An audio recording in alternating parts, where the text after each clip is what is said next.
Hi beautiful people, welcome back to my YouTube channel. This is me guys Srisani and you are watching Sun Non-Stop. तो guys दोबारा से एक नई video लेकर आज की जो हमारी video Turkey begs India for good relationship.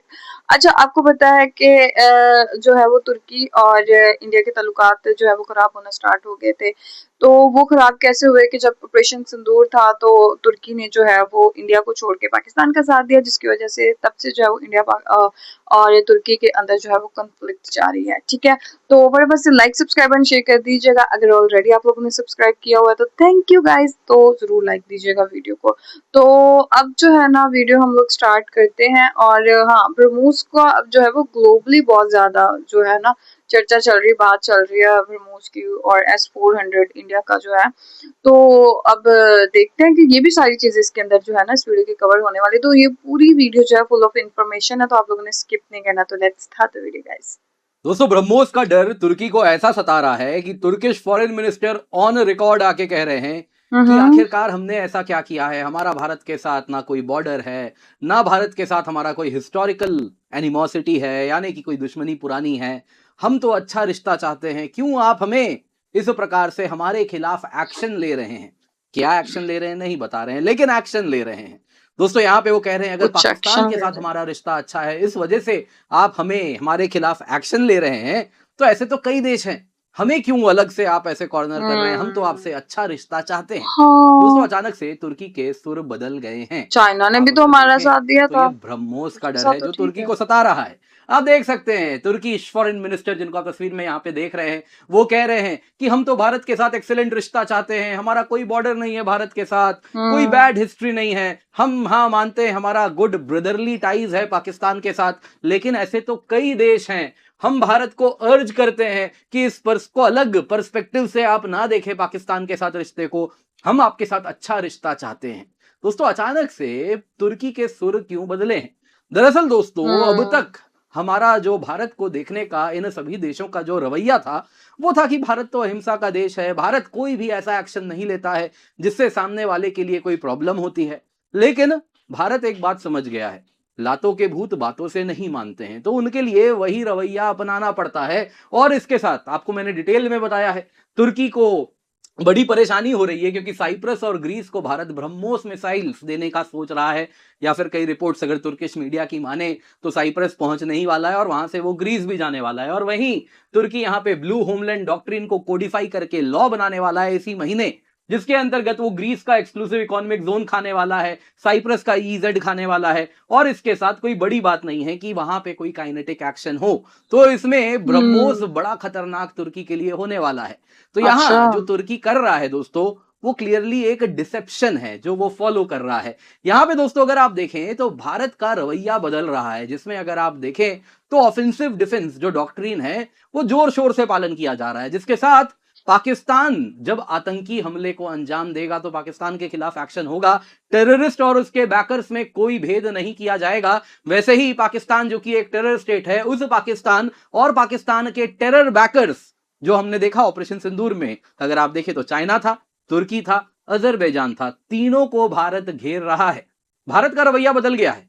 इन तीनों देशों के खिलाफ इनके एडवर्सरीज को भारत आर्म कर रहा है विद ब्रह्मोस, जो कि वहां पे पूरा का पूरा स्ट्रेटेजिक बैलेंस बदल रहा है। आप देख सकते हैं अर्मीनिया बहुत ज्यादा खुश है, भारत उसका सबसे बड़ा डिफेंस पार्टनर है। वैसे ही तुर्की के बैकयार्ड में साइप्रस और ग्रीस खड़े हो गए हैं। चाइना के बैकयार्ड में अगर आप देखें तो फिलीपींस के बाद अब वियतनाम को ब्रह्मोस दिया गया है और इंडोनेशिया को दिया जाने वाला है। इसके साथ दोस्तों भारत का रवैया बदला है, जिसके साथ इन देशों का जो फॉरेन पॉलिसी बनाने का जो कैलकुलेशन है वो बदल रहा है। अब तक क्या था इनका कैलकुलेशन कि हम भारत को जो चाहे वो करें, भारत बदले में कुछ नहीं करेगा, भारत तो अहिंसा का देश है, शांतिपूर्ण देश है, एक गाल पे मारो दूसरा गाल दिखाता है। लेकिन अब भारत बदल गया है और इसी से ये परेशान है। क्या एग्जैक्टली यहाँ पर हो रहा है, आइए जरा डिटेल में इसी पर चर्चा करते हैं। पर इससे पहले आगे बढ़े, वीडियो लाइक करें, चैनल सब्सक्राइब करें, बेल आइकन अवश्य दबा दें। इसके सिवा बेहद जरूरी अनाउंसमेंट है। जी हाँ दोस्तों, आपके 17,999 रुपए में 1 साल का सब्सक्रिप्शन लाए हैं, जो कि 833 रुपए प्रति माह में आपकी यूपीएससी सीएससी की तैयारी हो रही है। जी हाँ, ये कीमत तब है जब आप KC10 कोड का यूज कर रहे हैं। अगर आप 3 साल का सब्सक्रिप्शन लेते हैं तो आपको मात्र 29,999 रुपए में मिलता है। ये ऑफर में बस अब कुछ घंटे बचे हैं, तो आप इसका अवश्य फायदा उठा ले। इस कीमत पे complete GS, complete CSAT, prelims test series, mains test series with evaluation आपको मिलता है, तो आप निश्चिंत होकर जुड़ सकते हैं। पिंड कमेंट डिस्क्रिप्शन बॉक्स में आपको लिंक मिल जाएगा, यूज द कोड KC10 ताकि आपको मैक्सिमम डिस्काउंट मिल जाए।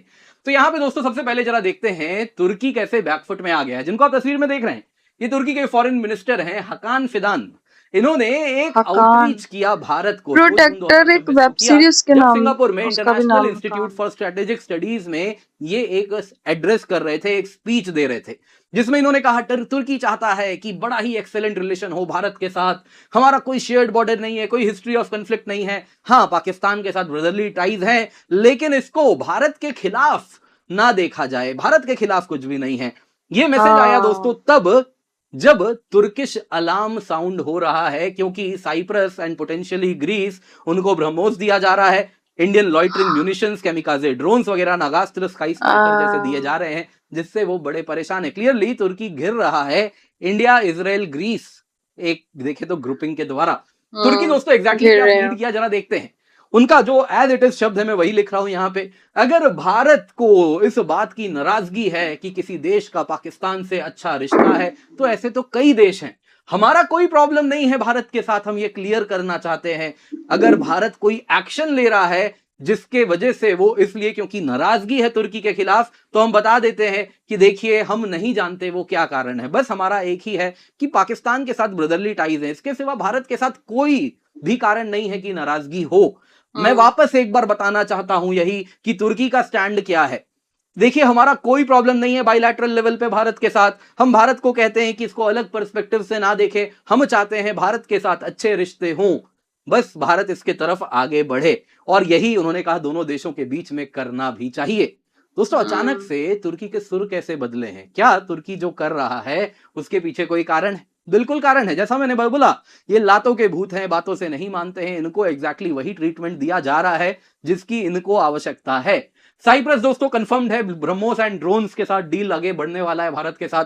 पॉसिबिलिटी है ग्रीस को भी ब्रह्मोस मिलेगा, ग्रीस को साइप्रस के द्वारा इनडायरेक्टली भी मिल सकता है, हो सकता है डायरेक्टली भी मिलेगा।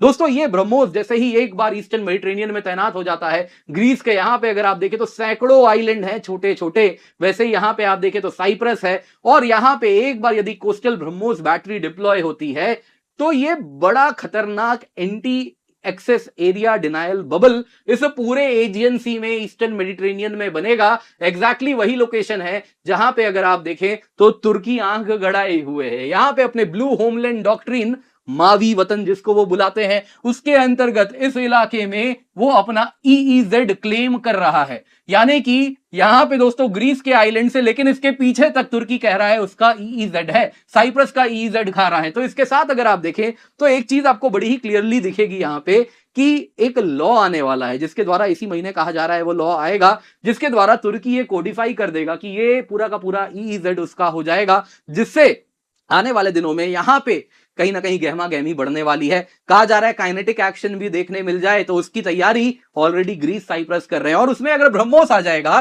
तो लाके दिखाओ यहां पे तुम तुर्किश जहाज इस EEZ को क्लेम करने के लिए, एक बार करके दिखाओ, फिर ब्रह्मोस जो उसकी कोस्टल बैटरीज हैं वो पूर्ण रूप से क्या शिप्स हो गए, वैसे ही अगर आप देखें क्या तुर्की के रडार्स हो गए, कितने ही एडवांस्ड मिसाइल इंटरसेप्टर्स क्यों ना हो, हर चीज को ब्रह्मोस चुन चुन के मारेगा, तुर्की कुछ नहीं कर पाएगा। इसी बात से वो परेशान है। यही कारण है कि तुर्की आज इस प्रकार के शब्दों का प्रयोग कर रहा है, भारत के साथ अच्छे रिश्ते चाहिए, हमने क्या बिगाड़ा है भारत का।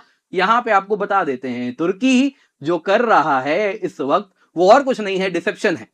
तुर्की जो कर रहा है दोस्तों जरा इसको हम डिटेल में देखें तो आपको बता देता हूं, अर्दोगान के पहले तक भारत तुर्की के टाइज अच्छे खासे थे, लेकिन अर्दोगान के आने के बाद जिस प्रकार से तुर्की में इस्लामाइजेशन हो रहा है उसके साथ वो कहीं ना कहीं बस और बस अपने आइडियोलॉजिकल बेनिफिट्स के लिए पाकिस्तान के साथ अलाइन हो रहा है। तुर्की का दोस्तों कंसिस्टेंट रिकॉर्ड रहा है, भारत के इंटरेस्ट को वो कॉर्नर करता रहा है। आप देख सकते हैं कश्मीर इंटरनेशनलाइजेशन, अर्दोगान हर UN जनरल असेंबली के समिट में जाते हैं, कश्मीर इशू को उठाते हैं, वैसे ही OIC में अन्य फोरम में जाते हैं, कहते हैं कश्मीर तो इंटरनेशनल इशू है, कश्मीरी भाइयों के साथ हम खड़े हैं, और साफ साफ कहते हैं कि देखिए हम पाकिस्तान के पोजीशन के साथ पूर्ण रूप से खड़े हैं, भारत का जो पर्सपेक्टिव है उसको जरा भी तवज्जो नहीं दिया जाता है। आर्टिकल 370 के बाद से बहुत ज्यादा तुर्की एक्टिव हो गया है। वैसे ही ऑपरेशन सिंदूर में हमने देखा है दोस्तों, तुर्की ने जैसे ही, अगर आप देखें तो बिफोर ऑपरेशन सिंदूर, ये आप देख सकते हैं 3 मई को तुर्किश जहाज पाकिस्तान में खड़े थे, कहा जा रहा था इन्हीं से ड्रोन्स वगैरह भी पाकिस्तान को सप्लाई किया गया था। Turkish warships, Turkish military planes continuously Pakistan को सप्लाईज दे रहे थे। तो आप कैसे कह सकते हैं कि आपने भारत के साथ अच्छे रिश्तों को परस्यू करने के लिए आगे काम किया है? बिल्कुल नहीं किया है। तुर्की की बात करें तो उसने कहा कि अगर आप देखें हमने भारत के साथ अच्छे रिश्ते हमें चाहिए, तो यहां पे देखिए ऑपरेशन सिंदूर जिस वक्त हुआ तो तुर्की ने क्या कहा कि इंडिया गलत कर रहा है, प्रोवोकेटिव है, ऑल आउट वॉर हो सकता है, पाकिस्तान को ड्रोन्स दिए। हालांकि वो सब ड्रोन्स का क्या हाल हुआ हम सब ने देखा है, किस प्रकार से उसके आशीष गार्ड सोंगा ड्रोन्स थे, बैकार के ईहा ड्रोन्स थे, लॉइटरिंग म्यूनिशंस थे, सैकड़ों की तादाद में पाकिस्तान ने लॉन्च किया, एक भी टारगेट तक नहीं पहुंचा, सब के सब न्यूट्रलाइज सारे टारगेट पे पहुंचे इंटीग्रेटेड एयर डिफेंस के द्वारा। हम तुर्की ने जीते। खुद भी बाद में कबूला कि देखिए ड्रोन्स अच्छे हैं, पाकिस्तानियों को आता नहीं है चलाना। जो भी है दोस्तों, आपने खुल के पाकिस्तानी साइड लिया है, तो आज जो आप कर रहे हैं उसे क्या कहते हैं, अलतकिया। तो वही हो रहा है यहाँ पे। तुर्की ने दोस्तों पाकिस्तान के साथ अलाइनमेंट चूज किया, और वहीं अगर आप देखें तो भारत के साथ कभी भी टाइज को बैलेंस्ड नहीं रखा है। लेकिन आज क्या कह रहा है, हम तो अच्छे रिश्ते चाहते हैं। आज जो ये प्ली कर रहा है भारत को, कहीं ना कहीं बॉर्डर लाइन बेगिंग कर रहा है अच्छे रिश्तों के लिए, उसके पीछे कारण बड़ा सरल है कि उसको डर है कि उसका स्ट्रेटेजिक इंसर्कलमेंट हो रहा है, कोई जेन्युइन चेंज ऑफ हार्ट नहीं हुआ है। तो ये हमें जानना बेहद आवश्यक है। बाकी भारत की दोस्तों नई डॉक्ट्रिन बड़ी क्लियर है, ऑफेंसिव डिफेंस डॉक्ट्रिन, जहां पे पाकिस्तान की बात करें तो बड़ा क्लियर रेड लाइन है कि कोई भी टेरर अटैक होगा तो उसके खिलाफ प्रोपोर्शनेट प्रिसाइज रिटेलिएशन होगा बॉर्डर में। कोई डिफरेंशिएशन नहीं होगा टेररिस्ट और उसके स्टेट स्पॉन्सर्स के बीच में, न्यूक्लियर ब्लैकमेल वगैरह हम नहीं मानते। वही दोस्तों Pakistan as a state terror backer है, तो वो सभी देश जो पाकिस्तान बैकर है उनको भी इंटरनेशनली कहीं ना कहीं अलग अलग तरीके से चपेड़ लगाए जाएंगे, जिसमें अगर आप देखें तो बड़ा क्लियर है, उनको वहीं पर हिट किया जाएगा जिससे वो सबसे ज्यादा कहीं ना कहीं उनको दर्द होगा। तो वो उनके जो प्रिक पॉइंट्स हैं वो चुना जा रहा है और वहीं पर पिंच किया जा रहा है। अगर आप देखें तो डिफेंस एक्सपोर्ट्स इसमें बहुत जबरदस्त, अगर आप देखें तो एक ऑप्शन बन के निकला है। एक तरफ तो क्या है, रेवेन्यू आता है, आत्मनिर्भरता बढ़ती है, वही दूसरे तरफ जब ये एक्सपोर्ट होता है तो आप कंट्रीज जरा देखिए किनको दिया जा रहा है। आप अगर देखें तो पाकिस्तान के बैकर्स, याद होगा ऑपरेशन सिंदूर के समय बड़ा क्लियरली जब बॉयकॉट कॉल चल रहा था तो 3 देश आइडेंटिफाई किए गए थे, चाइना, तुर्की, अजरबैजान। तीनों की बात अगर हम करें तो तीनों के एडवर्सरीज को आइडेंटिफाई करके मिलिटराइज किया जा रहा है। चाइना की बात करें तो ब्रह्मोस अगर आप देखें तो ऑलरेडी फिलीपींस को दे दिया गया है, वियतनाम के साथ डील हो गया है, इंडोनेशिया को मिलने वाला है। अजरबैजान की बात करें तो अर्मीनिया भारत का सबसे बड़ा डिफेंस इंपोर्टर है। वैसे ही अब तुर्की की बात करें तो साइप्रस और ग्रीस को भी हम मिलिटराइज कर रहे हैं। तो क्लियरली इन देशों के लिए भी मैसेज है कि काउंटर प्रेशर बनेगा। अगर आप पाकिस्तान को स्पॉन्सर करते हैं, पाकिस्तान को बैक करते हैं, तो ये फ्री नहीं होने वाला है, इसकी कीमत आपसे वसूली जाएगी। अगर आप वो कीमत देने को तैयार है तो गो अहेड, पाकिस्तान के साथ रिश्ते रखिए। और फ्रैंकली हमें पाकिस्तान के साथ आप रिश्ते रखते हैं उससे कोई समस्या नहीं है। तब दिक्कत तब होती है जब आप पाकिस्तान के लाइन को टो करते हैं, जब आप पाकिस्तान और भारत के बीच में बैलेंसिंग नहीं कर पाते हैं, तब समस्या आती है। जब आप ओपनली पाकिस्तान को मिलिटराइज कर रहे हैं, सपोर्ट कर रहे हैं, तो फिर आपके खिलाफ भी एक्शन लिया जाएगा। यहां पे आप देख सकते हैं बैटल प्रूवन क्रेडिबिलिटी जो ऑपरेशन सिंदूर के बाद इंडियन डिफेंस एक्सपोर्ट्स को मिली है, उसके बाद ये सभी देश इंटरेस्टेड हैं। पाकिस्तान के स्पॉन्सर्स के लिए पैटर्न बड़ा क्लियर है, रिपीट भी हो रहा है, जिसमें इंडिया एडवांस्ड प्रोवन सिस्टम्स देगा उन सभी देशों को जो पाकिस्तान के बैकर्स हैं, उनके कॉम्पिटिटर्स को जो पाकिस्तान के बैकर्स हैं, और एडवेंचरिज्म की कीमत अब बढ़ाई जाएगी। ओके गाइज, ये थी सारी वीडियो। और एक चीज ये है कि इंडिया जो है वो पाकिस्तान को अलोन कर रहा है, ठीक है। वो किस तरह से कि जो बंदा जो है, मतलब जो कंट्री सॉरी पाकिस्तान का साथ देगी, ऑब्वियसली इंडिया उसके साथ बाइकआउट कर देगा। तुर्की को अब अपनी जान के हाले इसलिए पड़े हुए हैं बिकॉज उनको पता है कि हमें जो है वो फिर आइंदा फ्यूचर में जो है वो इंडिया के साथ ताल्लुकात अच्छे नहीं होंगे। तो अगर कभी जंग हो जाती है तो ऑब्वियसली इंडिया बहुत स्ट्रांग है, और दूसरी चीज ये कि उसके साथ ट्रेड वगैरह नहीं कर पाएंगे। ये सारी सिचुएशन चल रही है। तो अब देखिए तुर्की ने तो मतलब अभी तक प्रॉपर वे में तो कहा नहीं कि हम इंडिया के पाकिस्तान के साथ ताल्लुकात तोड़ रहे हैं। उन्होंने कहा तो वो हमारे फ्रेंड है, लेकिन इतनी बड़ी सजा हमें इस चीज की क्यों दे रहे हैं। तो गाइस, आप लोगों को क्या लगता है कि इंडिया का ये स्टेप तुर्की के लिए सही है कि गलत है? जरूर बताइएगा, लाइक सब्सक्राइब एंड शेयर कीजिएगा। चलिए गाइस, मिलते हैं आपको नेक्स्ट वीडियो के अंदर। Bye bye.